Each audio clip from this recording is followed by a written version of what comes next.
23号，日本首相安田文雄和美国总统拜登举行会谈。那在会晤后的记者会上呢，双方有不少针对中国的表态。毛先生，您就在会晤现场，您在现场的观察，双方有什么样的互动呢？那么日美首脑分3个层次，事实上进行了会谈。那么首先是岸田与拜登只带翻译的私密会谈，然后是日美小范围的会谈，也就是日美首脑加上外交、经济等少数阁僚的会谈，那也就是向我们媒体公开部分的那么日美首脑会谈。随后呢，事实上还进行了更大范围的扩大型会谈。那么在随后的日美首脑共同记者会上，那么代表提问呢是日美双方各有2个代表，共有4个提问。那么其中我特别关注到，就是台湾问题或者说台海问题就占了2个。那么这说明在面向世界的传播中，台湾问题在东京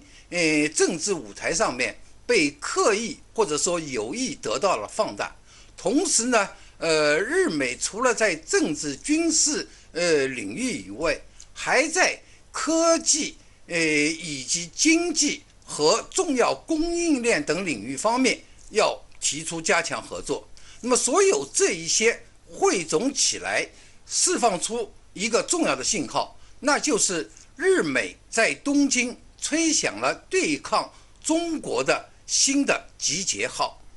日美联合声明当中呢，谈到将加强日美同盟关系，明确表示将加强美国以核武与常规战力参与，并且呢将继续加强对日本防卫的延伸威慑。那美日这个动作会产生什么样的效果？蔡先生，您觉得美国会加强或者是要升级在日本的武器部署吗？虽然岸田文雄内阁呢对这个问题因为太敏感，太不好直接好讨论，但是他来了一个放开的，就是说这个放开性的说法，说可以讨论这个过程。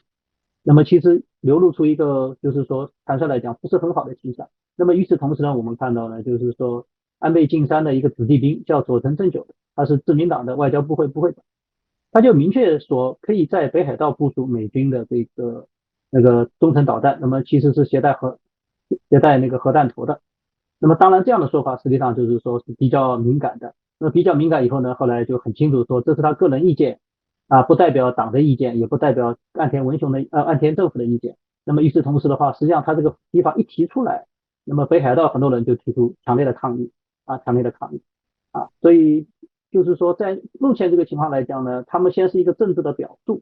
未来是不是可以这样去做，那么实际上还要看，他留了一个尾巴，只是说如果未来情势发展真的这么做，你也不要太紧张，用他们的逻辑就是我们其实之前已经说过了但是就是现在这个阶段你很难看出他们都跨出这个实质性的一步，因为如果这么一来，实际上整个东北亚那么局势就会更加的不动荡，这个是可想而知的。本月上旬，日本国会通过了经济安全保障推进法。那这样的一个法案呢，是将日本的经济活动跟国家安全是强行的进行捆绑。其实呢，它与美国发起的这个印太经济框架呀是一样的，最终的目的呢都是为了围堵中国。我们注意到，像美国、日本通过这种法案或者是所谓的国际框架等等多种手段相结合的这种方式，来共同对中国进行打压。这样的动作越来越多，那么中国应该如何应对呢？必须正视的是，在世界以及印太地区，种种的重大的一些变局当中，日本正在成为印太地区牵制或者说施压中国的领头羊。那么，美国把中国视为战略对手的路线图也日益清晰。由此，对于中国来说，首先要避免误判和误认知。23号在美日首脑会晤的新闻发布会上呢，当被问及美国是否愿意参与军事行动来保卫台湾时，那拜登就说：“是的，这是我们做出的承诺。”那他这一回答呢，立刻引发了轩然大波，因为在去年2021年的时候，他在参加 CNN 的一场论坛上也做出过这样的表态，而且这2次有一个特点，就是拜登刚放完狠话，那白宫那边又紧急的澄清，这样的戏码连续上演。这有什么样的观察？各位，外界往往，尤其是媒体，往往会把拜登的相关言论认为这是拜登这个年老体衰，包括自己本身原来就是属于就是说口不择拦的这样一种情况的一种体现，所以说它是一种口误或者说漏嘴。但是我个人认为呢，这未必是如此，因为反复的上演，这充分说明了一个点，就是说拜登实际上是有意这么做的，而不是说简单的口误。他与他的白宫那个幕僚以及国务院的这个内阁，应该说整体来说，他们实际上扮演的是一种唱红脸跟唱白脸的一种角色。他只是在政策上做一些文字游戏，但是呢，背后呢，他的这个政治算计是非常清楚的，就是希望通过这样一系列的承诺保卫台湾的这种言行，来进一步的安抚好台湾当局，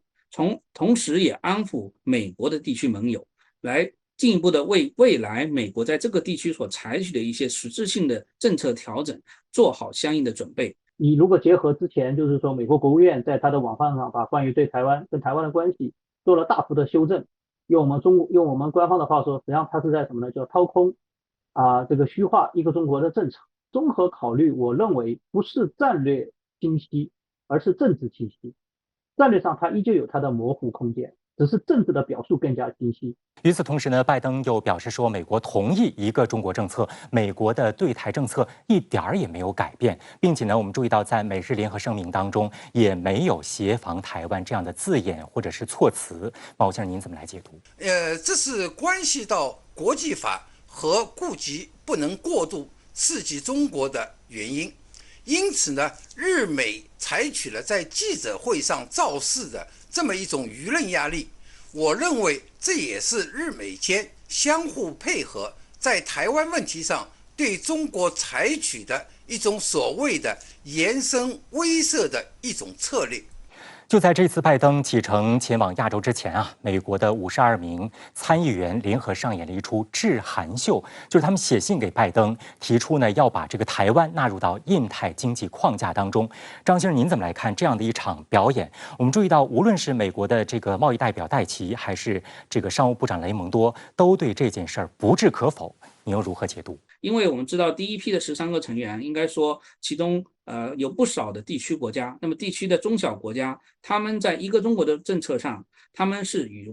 我中国站到一起的，他们是不承认台湾的。所以说从这点上来讲，如果将台湾纳入到第一批的印太经济框架之中，那么会有可能影响其他的这些成员国参与的意愿。所以说这点上来讲，拜登政府实际上是做了一个策略上的一个调整而已。当然，这不意味着他后面不会将台湾纳入其中。美国海军研究所出版的5月号议事录杂志发表文章鼓吹，如果台海发生武力冲突呢，美国如果要挽救台湾，应该派兵摧毁台湾的基础设施，那切断其与外界的联系。我们注意到，就是在这个前一段时间，也是这个议事录当中呢，就鼓吹美国要这个摧毁掉台积电。那因此呢，台湾很多舆论都非常的愤怒，说这个之前美国散布过这个弃台论，现在又是毁台论。张先生，您怎么来解读？第一个方面呢，是美国方面对于台海发生战事，尤其是中国大陆与台湾地区，如果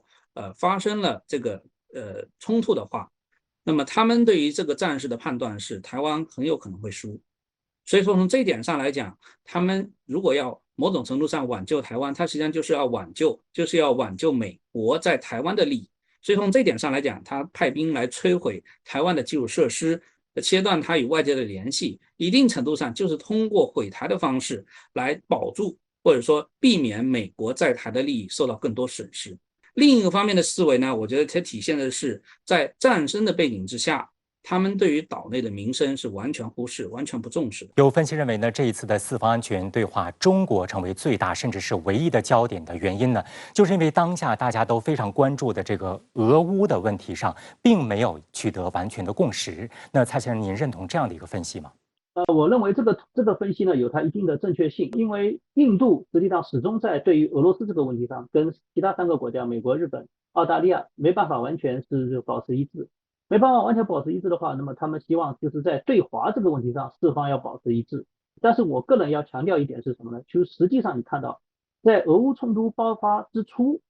无论是美国还是日本的表态，特别是日本的表态，他已经把重点放在了中国身上，所以也不惜把台湾问题和乌克兰问题进行扭曲的连接。那么3月份，实际上在岸田文雄访问印度的时候，已经关于就这个问题跟印度之间达成了一定的共识，就是当时他们没有指明的就是批评俄罗斯，但是把重点放在说什么呢？就是说这种以武力改变现状的情况，我们坚决不能允许在亚太地区，就是远东来重新发生啊。那你想想，这个其实调子就非常清楚了。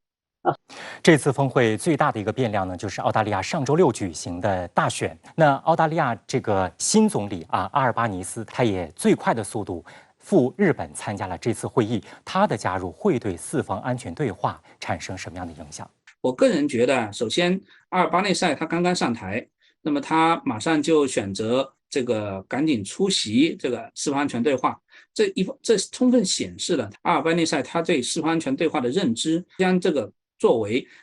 澳大利亚进一步拓展地区影响力的一个重要工具，同时也作为澳大利亚与这个四方中的其他三方，美国、印度、日本进一步的加强关系的这样一种重要的平台。那么从这个四方安全对话这个机制本身未来发展来讲呢，因为我们知道四方安全对话它很大程度上是针对中国的，那么对于阿尔巴内塞来说，他的对华态度就显得尤为重要。从目前他的表态来说，整体上他对华还是强硬的，但是呢，相应的调门会相比较莫里森政府有所降低。那么在一些议题上可能不会完全冲到前面。那么如果他不冲到前面的话，那么他在这个四方安全对话的这个机制中，如果涉及到对抗中国的成分的部分的时候，澳大利亚有可能会采取一种相对谨慎的态度。那么这种谨慎的态度也可能会影响到他在整个四方安全对话中的一个角色。在前总理莫里森执政期间呢，澳大利亚不仅是加入到了四方安全对话当中，而且还参与组建了美英澳三方安全机制，也就是 AUKUS。同时呢，这个中澳关系也跌至几十年来的冰点。那这个澳大利亚变天之后，会对中澳关系的转圜迎来什么样的契机？这对美国的印太战略又会有什么样的影响？那么相比之前的莫里森这个对华的政策，我认为它是暴冲的对华强硬。那么现在的工党的对华政策，我个人认为会是一个要稳健的对华强硬，也就是说，在双边关系上来讲，他不可能像当时的莫里森一样，就是有事没事在挑中国的刺，然后打中国威胁论，甚至有些事情是无中生有，在这边去所谓的主动出击。但另外一方面，我们要看到，在整个一个战略大方向上来讲，第一，澳大利亚是五眼联盟，它从来没有改变过；第二个就是说，澳大利亚本身也是美国的同盟国。第三个就是说 ，AUKUS 这个东西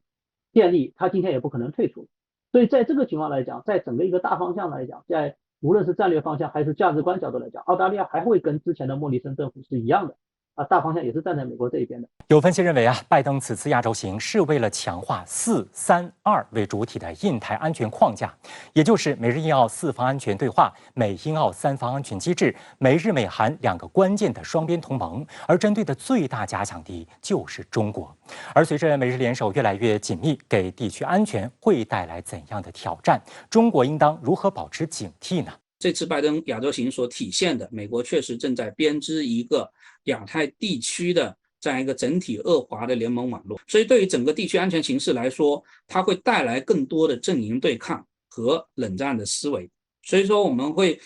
看到的是，整个地区的军备竞赛恐怕会升级。而对中国而言，我们要更加警惕美国所编织的这种小圈子、小集团，我们要尽可能的向亚太地区的其他国家尽可能做工作因为这些国家他们本身就不愿意在中美之间选边站队。如果美国持续的这么做，只会影响到地区多数国家的他们自身的国家利益，他们对他们而言是不正当或者说不理性的选择。所以说我觉得中方应该要更多在这个方面去做更多的工作，同时也要对美国接下来的一系列举动保持警惕，进行提前储备一些反制的措施。应该强调就是他们现在各个国家包括美国包括日本，他们都在用一种威胁来塑造一种安全，但是我们中国因为提出这个总体国家发展观，其实重要的是以发展来界定安全，我们要把这个理念进行很好的落实。所以在这个情况下来讲，那么比如说今年是中日恢复邦交正常化50周年，我注意到日本的金盘联这样的一些组织老早就有一些动作，准备做一些庆祝的一些活动。那么这些东西我们还是要好好的抓住，切实有效的进行合作。与此同时，在气候问题、在养老问题等等方面，这些东西都是很务实的方面，我们这些方面不要去拒绝它这就是我的一个看法。所以简单来说就是要官民分离。5月24号，美日印澳四方安全对话第2次线下峰会在日本东京举行。那么在这次峰会上，一个有备而来的美国总统拜登，一个执政半年多的日本首相岸田文雄，一个刚刚就任才2天的澳大利亚总理阿尔巴尼斯，再加上一个奉行独立自主政策、软硬不吃的印度总理莫迪。到底能在多大程度上打造出印太版小北约？各自又有哪些小算盘？美日澳为了拉拢印度，又会使出什么样的花招？国务委员兼外交部长王毅指出，美国印太战略必然是一个失败的战略，透露出怎样的战略定力？一起来洞察关键。在四方安全对话的联合声明避开直接使用中国的字眼，却多处含沙射影。会后，4个国家宣布将发起一项打击非法捕鱼的海上倡议，并承诺投资超过500亿美元发展基础设施，以应对中国在印太地区日益增长的影响力。据报道，4国还将使用卫星技术连接在新加坡、印度与太平洋地区的现有监控中心，为从印度洋与东南亚到南太平洋的非法捕鱼行径建立一套追踪系统。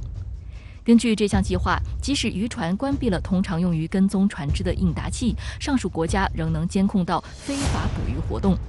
根据媒体报道，由于美国一直炒作中国渔船所谓的非法捕鱼问题，这项倡议也被视为四方安全对话最新的针对中国的举措。中国作为联合国海洋法公约等重要涉海公约的缔约国，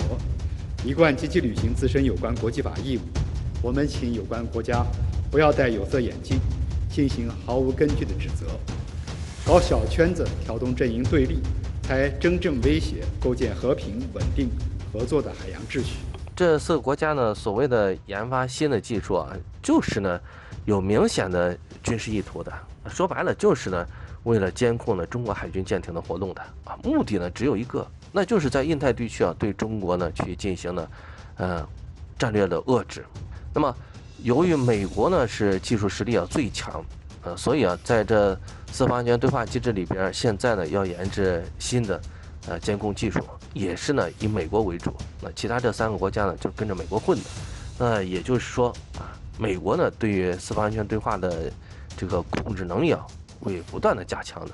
事实上，美国东盟特别峰会在美国首都华盛顿落下帷幕后仅仅1周，拜登就亲赴东亚地区，在一定程度上也体现出华盛顿当局已做足前期功课。新美国安全中心主席理查德·方丹则分析认为，俄乌冲突对于美国转向印太短期不利，但长期看是有益的。它让美国与印太地区盟友之间的关系变得更加紧密。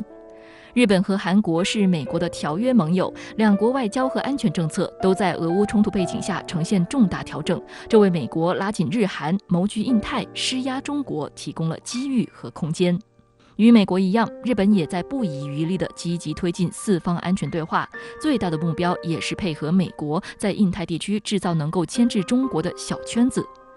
实际上，在2021年9月四方安全对话第1次线下峰会召开时，4国就每年召开首脑和外长会议达成了一致。当时，日本就已经非正式地询问了在本国召开首脑会议的意向，希望通过主办会谈强化对话框架，增加日本的存在感，充当美国在印太地区的副警长。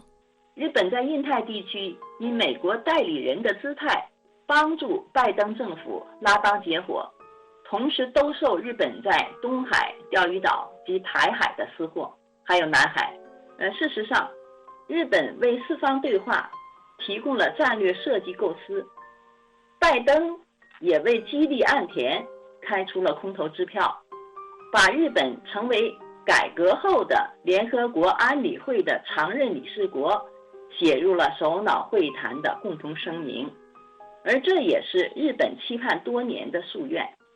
作为峰会的积极推动者，日本没少下功夫。在峰会召开前，日本首相官邸网站就专门开设网页，回顾了4国机制理念的整个发展过程，还详细介绍了四方领导人2019年华盛顿峰会与之后2次线上会晤以及相关外长会的详细信息。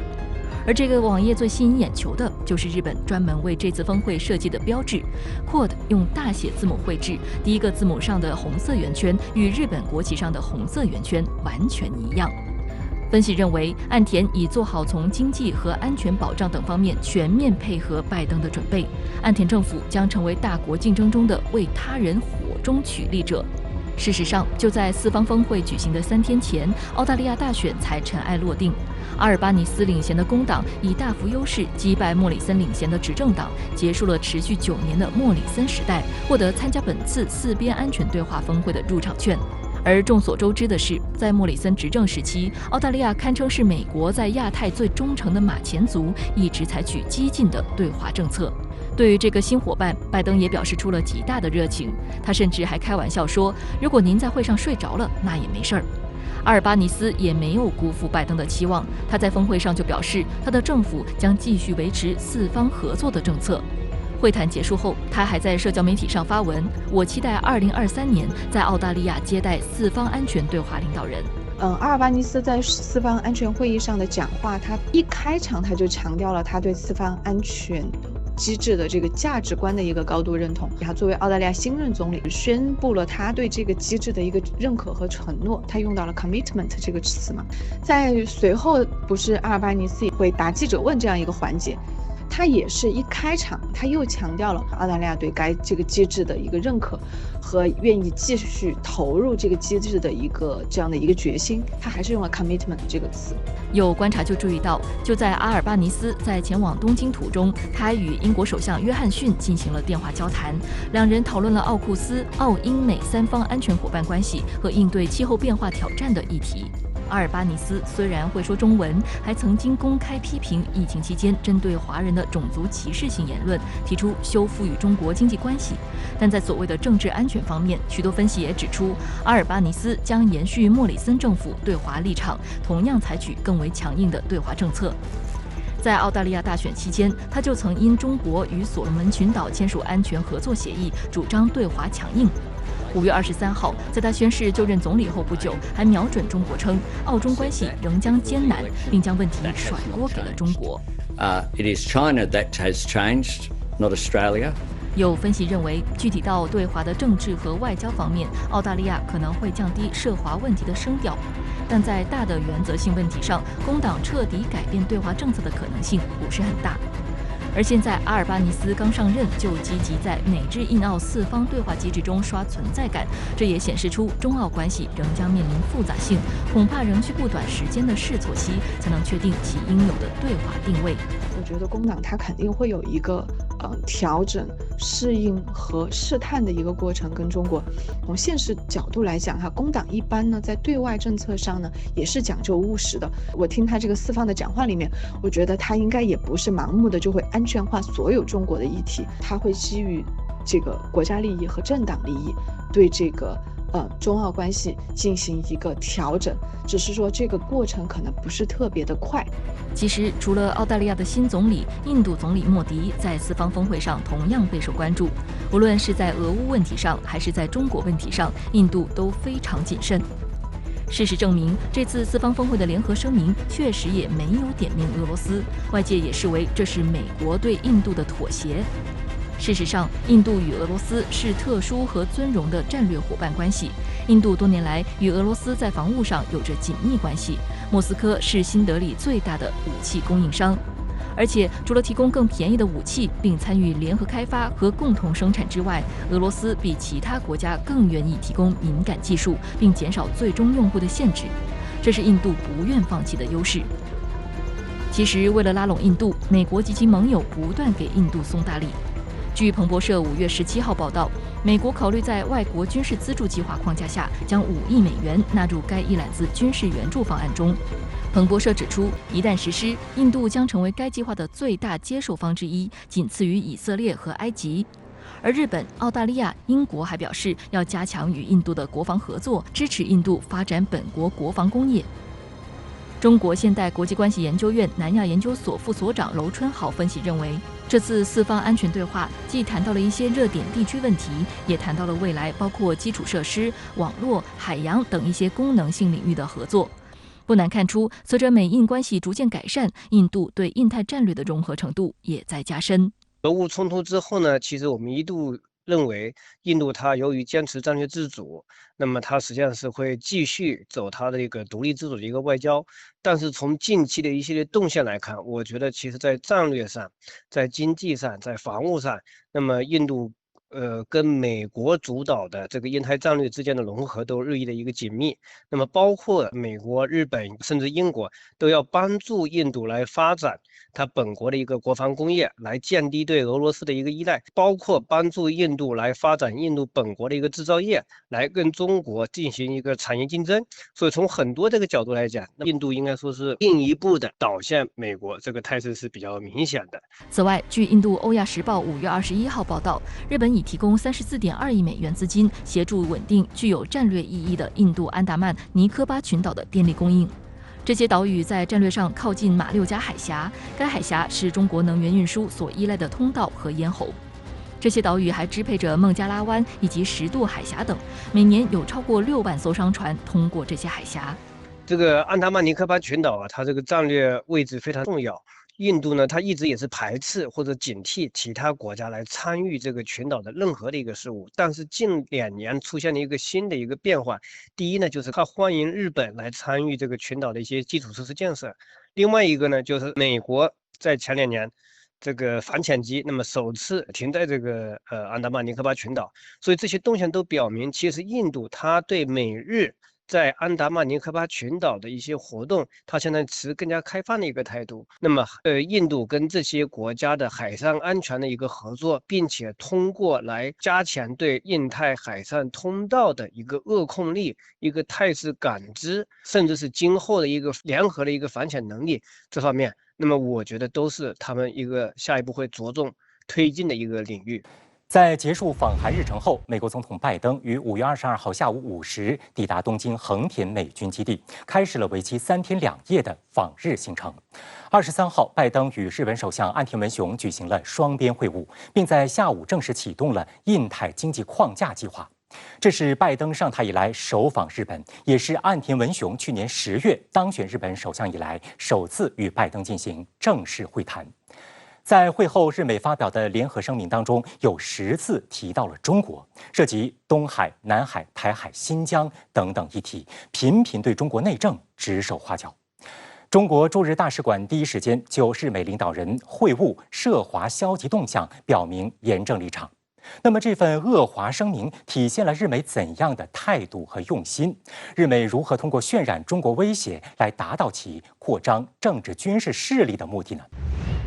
作为现场仅有的2家华文媒体记者之一，深圳卫视东京特约观察员毛峰应邀参加了日美首脑会晤以及会晤后的记者会。拜登呢也给日本3个大礼包。那么第一个礼包呢，首先就是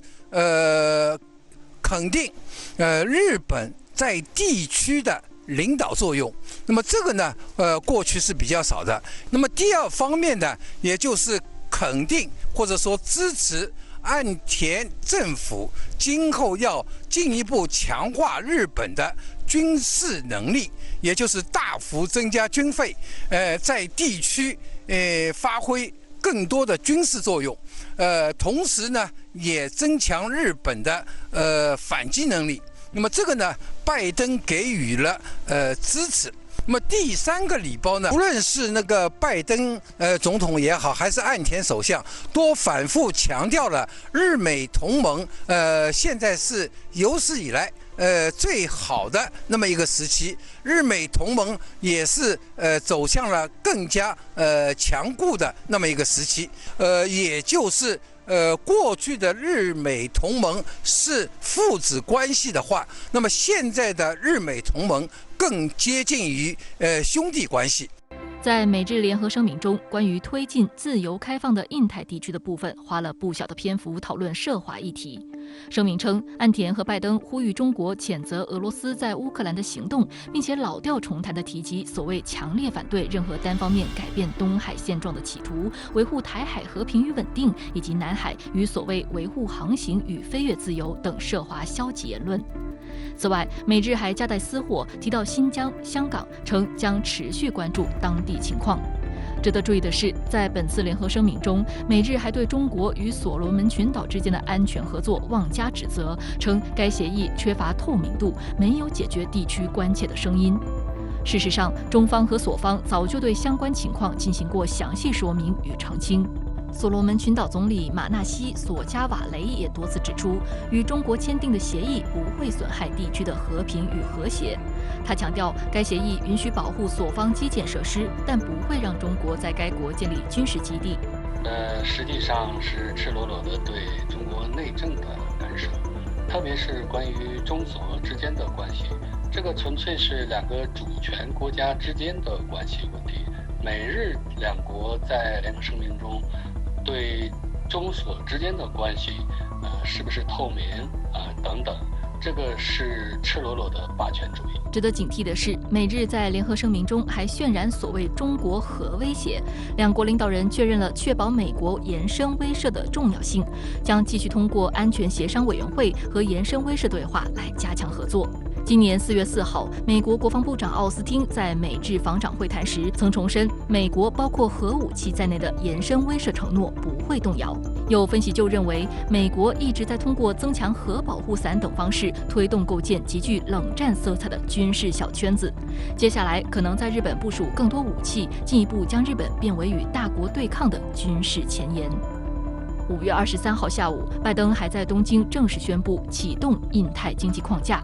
美国、韩国、日本、印度、澳大利亚、新西兰等13个国家成为初始成员。该框架公布的细节较少，有分析认为，框架的目的是要将中国从亚洲产业链和价值链中剥离干净。美国贸易代表戴奇此前公开宣称，印太经济框架是独立于中国的安排。彭博社报道，亚洲地区许多官员对印太经济框架不太明白，一些国家甚至发问：我们要加入的是什么东西？新加坡总理李显龙在 IPEF 还未启动时曾接受媒体采访，他当时表示，新加坡欢迎并将加入 IPEF， 但他认为刚刚起步的 IPEF 不是一项自贸协定，并不能完全取代全面与进步跨太平洋伙伴关系协定，希望美国能够重新考虑已退出的 CPTPP。李显龙还重点提到中国，指出中国这一经济巨人近年来始终系统性地参与了亚太地区事务，提出了多项倡议合作，他对此表示支持。他还强调支持中国加入 CPTPP 这一自贸协定中，在李显龙看来，一个繁荣发展和踊跃参与地区事务的中国，对亚太地区是有积极意义的。在亚太地区已经有2个经济合作的框架，一个是中日韩和东盟主导的 RCEP， 一个是日本主导的 CPTPP。这2个框架美国都没有参加。那么现在美国又搞出第3个，实际上是美国要在印太地区发挥主导作用。第2个目的就是要在印太地区制造分裂，排除中国。除此之外，没有任何实质意义。5月11号，日本赶在拜登访问之前通过了经济安全保障推进法，与拜登兜售的印太经济框架相配合。作为日本岸田文雄政府的招牌政策，日本经济安保法由4部分构成，包括构建供应链，确保核心基础设施的安全，尖端技术的官民研究和专利不公开。在半导体及稀土等重要矿物、蓄电池以及药品等越来越重要的战略物资方面，将强化供应链，还将建立保护核心基础设施的体制。该法将从2023年起逐步实施。有分析就指出，日本此举联合美澳等国排挤中国的意图明显。日本共同社则在相关文章背景中直接点出中俄因素，称考虑到在高科技领域不断崛起的中国，以及对乌克兰发起军事行动的俄罗斯，日本政府推出该法。经济安全保障推进法和印太经济框架都是旨在与中国经济脱钩的。这个是美日2国最新推出的2个重要措施，但是事实上是不可能实现的，也是没有用的，因为日本和美国都在经济上、在供应链上是依赖中国的，所以这2套所谓的组合拳是苍白无力的，最后也是不能执行下去的。5月24号晚，外交部亚洲司司长刘劲松紧急约见日本驻华使馆首席公使治水史雄，就日方在日美领导人会谈、日美联合声明及日美印澳四边机制峰会涉华消极错误言行提出严正交涉，表达强烈不满和严重关切。5月23号，拜登与岸田文雄共同参加记者会时，就台湾问题的相关表态引发了舆论震荡。有记者提问称，美国是否会协防台湾的老问题？拜登竟然不假思索地回答会。据《纽约时报》的文章揭秘，当时拜登随行官员都非常的惊讶，一时间都没了主意。倒是远在华盛顿的白宫火速澄清，称美国一中政策并未改变。随后，美防长也重复了这一表态。实际上，针对台海议题，拜登失言，白宫澄清的戏码已经不是第一次上演了。其实，在去年10月，拜登就曾在美国 CNN 举办的一场论坛上闹过这一出。作为一个大国的领导人，在一个非常重要的外交政策上，短时期内2次出现口误，这是难以想象的。拜登这一表态也惊动了美国老牌政治家基辛格。高龄的他在线上出席达沃斯论坛时，一再提醒美国不要在一中政策上耍诈。接下来，拜登要怎么收这个场呢？一起来洞察关键。Are you willing to get involved militarily to defend Taiwan if it comes to that? Yes. You are. That's the commitment we made. We agree with a one China policy. We signed on to it, and all the attendant agreements made from there. But the idea that it can be taken by force, just taken by force, is just not appropriate. 对于拜登此番涉台言论，中方多部门第一时间表达抗议。国台办回应拜登保卫台湾言论时称：“玩火者必自焚。”外交部发言人汪文斌表示，在涉及中国主权和领土完整等核心利益问题上，中方没有任何妥协退让余地。任何人不要低估中国人民捍卫国家主权和领土完整的坚强决心、坚定意志、强大能力，不要站在14亿中国人民的对立面。我们奉劝美方听一听中国一首脍炙人口的老歌，歌中唱道：“朋友来了有好酒，若是那豺狼来了，迎接他的有猎枪。”不久前，中美外交官在海外社交平台推特上再次展开交锋。5月21号，美国国务院发言人内德·普赖斯在其推特上发文称，中方继续公开曲解美方政策，美方不认同中方的一个中国原则，我们仍致力于我们长久以来奉行的不分党派的基于与台湾关系法、美中3个联合公报、对台6项保证指引下的一个中国政策。美国驻华使领馆的官方推特还转发了这条推文，而中国外交部发言人华春莹随后在推特上严正驳斥道：“一个中国原则的正确版本有且只有一个，那就是中美联合公报中的官方阐述。一个中国原则是中国同包括美国在内的181个国家建立外交关系的政治前提和基础。”华春莹警告，歪曲一个中国原则是极其危险的，可能会毁掉中美关系整座大厦。美国新闻媒体 CNBC 则报道称，老牌政治家基辛格在5月23号的达沃斯论坛中表示，美国不应使诈或渐进发展类似2个中国的解决方式，而中国大陆对此一直保持耐性。基辛格表示，应避免直接冲突，台湾不能成为美中谈判的中心。作为谈判的核心，重要的是美中讨论会影响敌对关系的原则。基辛格还强调，对全球集体和平和美中而言，降低彼此敌对关系是重要的。值得警惕的是，一些日本政客也屡屡向台独势力释放错误信号。5月3号，日本自由民主党众议员小野四五点与外交副大臣佐藤正久出席了在华盛顿智库战略与国际研究中心举行的一场关于日本防卫策略走向的座谈。小野四五点坦言，他们此行到华盛顿与拜登政府官员会面，核心议题除了向美方说明自民党提出的新版国家安全战略内容外，另一个就是关于台湾议题的讨论。在这场座谈会上，日方声称台海危机将对日本的安全带来影响，日美必须就彼此的同盟如何应对台海可能发生的冲突加快协调。在拜登与岸田会谈后的共同声明中已经给出了答案。一是日本有事，美国兑现安全承诺，包括核武器在内，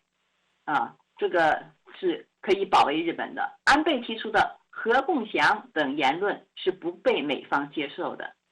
那么第二呢，是再次确认了，就是说日本有事，那就是同盟有事，保证日美协商统一步调，美国不会另辟蹊径。然后第三个角度是呢，就是应对台海冲突必须由日美共同拍板。当天会上，佐藤正久则重复提及了安倍晋三此前所谓的台海有事就是日本有事的言论。许多岛内网友纷纷留言：“你自己要玩火，别拉上台湾百姓。”佐藤正久的言论是具有一定代表性的。不仅西南岛屿，冲绳也将会变成战场。这个是包括日本的所谓的精英，还有退役的高级将领以及现役军人在内的军方人士，都在这个问题上都在出谋划策。最近这是一个很热的话题，所以台海冲突必然导致日本对占有中国钓鱼岛的企图落空。最近由新美国安全中心联合 NBC 进行的一场战争兵棋推演，则展示了美国如果借助台海冲突升级的速度有多快。美国的一些国会议员、前政府官员和专家在推演中担任中美两国高级国家安全决策者的角色。在推演中，美国的专家认为，中国会意志坚定地传达一个信息：如果华盛顿不退缩，美方可能处于危险之中，核手段将成为博弈的手段。事实上，早在去年，美日便开始为武力介入台海制定具体计划。2021年12月，日本共同社援引匿名消息人士的话说，日本和美国军方起草了一份针对可能发生的台湾紧急事态的联合行动计划草案。日媒报道称，根据该计划，在台海发生紧急情况的初始阶段，美国海军陆战队将在从日本九州向西南延伸至台湾的岛链上建立临时基地，并部署军队。日本武装力量将在弹药和燃料供应等方面提供后勤支持。但在2022年1月举行的美日安全磋商2+2会议的联合声明中，并未提及这份涉及台海的行动计划进展。在8年前已经具备了制定共同计划的机制。如果说没有应对台海紧急事态的联合行动计划，没有相应的军事准备，这在我看来是不可思议的。因为这一共同计划的制定的机制，它的决策担当者